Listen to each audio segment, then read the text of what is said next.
Good morning. Well, good afternoon. It is about 1 o'clock, and I am tuning in to let you know that this is the second day, so March 31st, 2020, the second day of distance learning. And I've been able to check in with a couple of you. But what you should be doing right now is the hard copies of everything I gave you. You'll look into week 1. You should be working on 2 or 3 of those assignments a day. I'm posting online on that YouTube channel. I'm posting our assignments and I'm going through them together.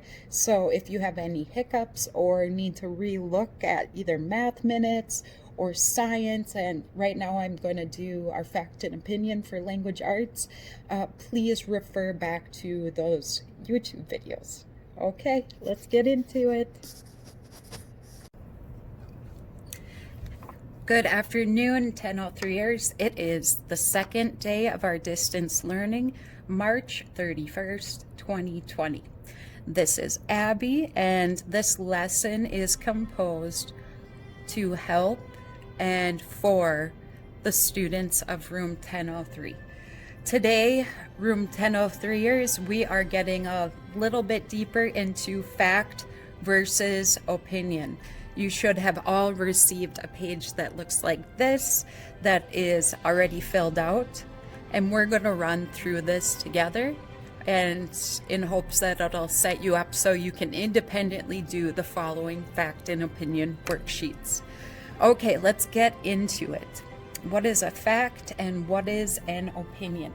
An opinion is a view or judgment formed about something, not necessarily based on fact. So not based on fact. A fact, on the other hand, is a thing that is known or proved to be true. On the face of this, it looks like it would be very, very easy to either prove a fact or see that something was an opinion. It gets a little bit trickier when, for example, have you ever talked to somebody that said, say here, I'm drawing a picture of a shirt, and this shirt to me is purple, right? And then somebody right next to you will say, that's not a purple shirt. That is a blue shirt. So in that way, does seeing color, which would be something you'd think would be factual, does that become an opinion? So just keep that in mind as we move through, that on the surface, facts versus opinions seem like they would totally make sense and you could tell the difference every time, but sometimes it gets a little bit trickier than that. All right, so starting with facts. If you were to read an article, I would ask you what the facts are. You would be able to say out loud something you've been saying since you were really little, but who is the article about? What is the article about? Where is the article? When was the article? Why was the article? And how? So things that, remember, can be proved. To determine if it's an opinion, there is I think statements, I should statements, I feel, the words most or best or worst all appear generally speaking, all appear when you're reading opinions. Okay, so again, when you answer the first question, you identify the facts. The first questions being who, what, where, when, how, why. These statements that can be proved or observed. When you answer the second question, what is an opinion? An opinion is a judgment that reflects a person's beliefs or thoughts. It is not necessarily true. Now, you look at that picture of the shirt. Is that shirt purple or is it blue? Remember, just keep it in mind. Sometimes facts and opinions get muddled and are difficult to tell the difference. All right, so read the paragraph, answer and question. Some of the questions we are asking is, what facts are given in this paragraph? Who or what is the paragraph about? What traits do these animals have? How are these animals helpful to people? What opinion is given? What judgment does the writer make about the subject? How could you prove that the facts are true? All right, let's read the paragraph. One of the most wonderful dogs is the Saint Bernard. This large, strong animal has a thick coat and a good sense of direction. In the Alps of Switzerland, Saint Bernards have been used as guides to help travelers through mountain passes. As the dogs pass through thick snow, their deep chests form tracks that people can follow. Saint Bernards are sometimes used to help rescue skiers who get lost on snowy slopes.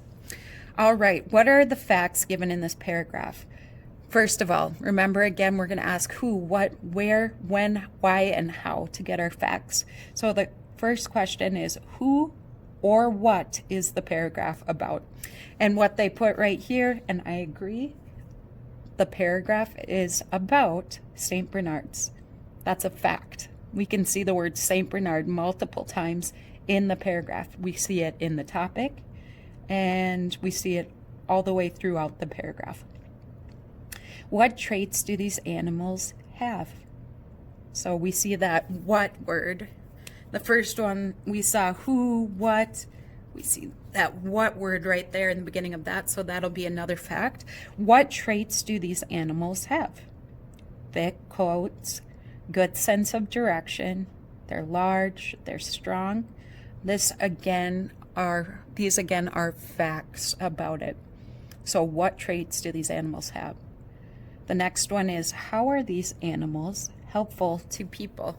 We see that word how, which when we're deciphering whether it's a fact and opinion, if we can answer questions again like who, what, where, when, why, and how, this is going to help us determine whether that's a fact or an opinion. So how are these animals helpful to people? They're used as guides to help rescue skiers. Again, if that is a fact. Now we're going to start determining what the opinion given is. And the first one is, what judgment does the writer make about the dogs? They say initially that they're one of the most wonderful dogs. So that is an opinion. Moving forward, how could you prove that the facts are true in this story? You could look it up on Google Dictionary, ask an expert, or look for some library books. Alrighty, you guys, so that is the initial lesson. You can get into it. For our other, I'm going to do this one later. For our other fact and opinions, the first one is about, let's just read through it really quick. In Britain, judges and lawyers have traditionally worn wigs and gowns in court. Depending on their role, some also wear lace neck trimmings, sashes, hoods, fur mantles, and buckled shoes. From time to time, this judicial finery has been mocked. After all, it's ridiculous. The curly wigs are made in 4 shades of off-white, ranging from light gray to beige. The more important the officials, the fancier the wig. A senior judge wears a headpiece of curls and that reaches to the shoulders. What a silly, fusty, dusty costume. So as we start with this one, it says write fact or opinion next to each sentence. So we're going to write the word fact or opinion, okay? So in Britain, judges and lawyers have traditionally worn wigs and gowns to court.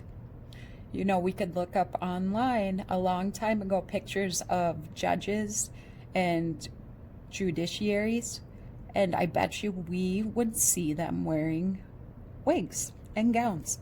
So I'm going to say fact. The next one, from time to time, this judicial finery has been mocked. So would we be able to look up people mocking this judicial finery? I would say so. So I'm gonna go facts. What a silly, fusty, dusty custom. So we can't really prove if it's silly, fusty, or dusty, I suppose, unless we got our hands on it. So I'm going to say this one is an opinion. And then write another fact from the paragraph. So let's look through here.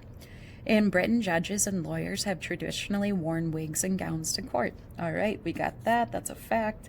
Depending on their role, some also wear lace neck trimmings, sashes, hoods, fur mantles, and buckled shoes. From time to time, this judicial finery has been mocked. After all, it is ridiculous. The curly wigs are made in 4 shades of off-white, ranging from light gray to beige. I think I'm going to use that as my other fact. I like that you can actually picture the different colored wigs, and that makes it set in stone a little bit more in my eyes. So I'm going to put the curly wig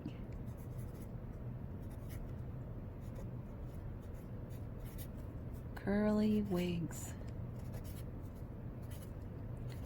are made in 4 shades.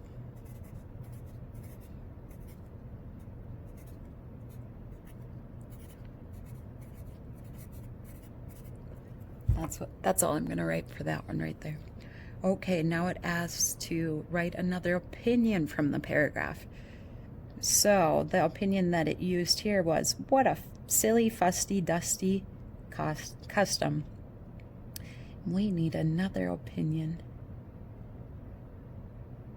Ooh, I'm looking. So we saw a couple of words that might be used as opinion. The first one they used was silly, fusty, dusty costume.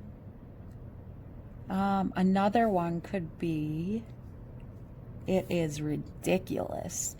So I'm going to write down that right here.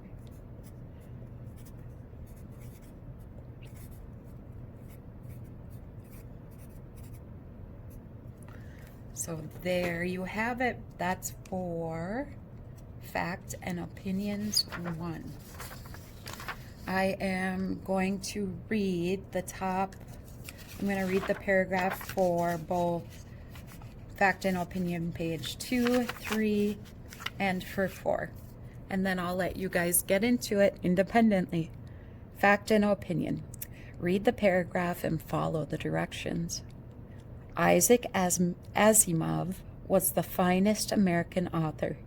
He was born in Russia in 1920, but came to the United States with his family when he was 3. Asimov became a professor of biochemistry and a writer. Most of his books were about science fiction. Fantastic Voyage was definitely his best book. Many of Asimov's stories were featured robots, and with other writers he created the 3 laws of robotics. These govern how robots behave in science fiction. So it looks like we're going to write fact or opinion for each sentence, and then here you're going to find another fact and write it down, the sentence down, and here you're going to find another opinion and write that sentence down. Okay, so moving on to number 3. Most surfers find their waves in the ocean, but in Brazil, surfers find them in the Amazon River. Each March and April, when the river waters are highest, Strong tides from the Atlantic Ocean push into the Amazon basin. These tides create a giant swell that travels upstream for hundreds of miles at speeds of 20 miles an hour. Brazilians call this endless wave a pororoca. Surfing for miles up the river is much more fun than a short ocean ride. All surfers should try this unique challenge. And again, it looks like we're going to be writing fact and opinion next to each sentence. I gotta say this again. Brazilians call this endless wave a pororoca.